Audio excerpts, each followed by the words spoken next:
the Saramonic microphone actually has the widest dynamic range. So Brother, great video. I appreciate you doing it. You don't have to, but I love this. So the Saramonic's 130 decibels is pretty dang cool.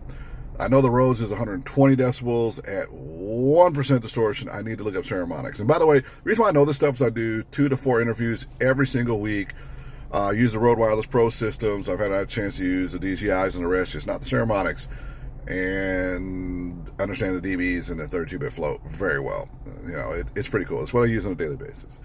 Now, as we're talking about this, you know, like max volumes, realize there's also distortion can really affect how that max volume sounds and how good or bad it will sound. Even if you could do 130 decibels, it'll sound like crap if you got 10% distortion, whereas if it's 1% distortion at 120 decibels, it'll sound super clean in comparison.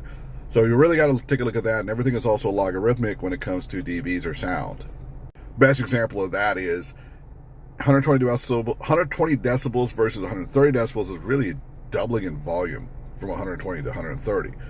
But you're also doubling distortion, so if you go from 1% logarithmically, it'll be like 1 point something percent distortion when you hit the doubling. If you have 10%, you'll be somewhere near like 14% distortion, which is really atrocious.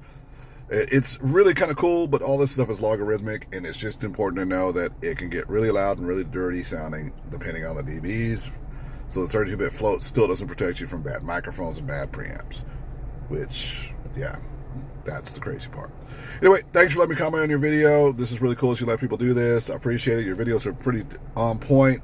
This is just an area where sound just seems to be the area that I haven't seen a YouTuber or anybody else who's not a sound engineer who's got, you know, maybe 2,000 subscribers who actually knows what they're talking about when it comes to the sound side. And it's no problem because sound is freaking really complicated. Man, there's so much to it. I thought video was hard. Sound is 10 times harder than video. I mean, video's easy.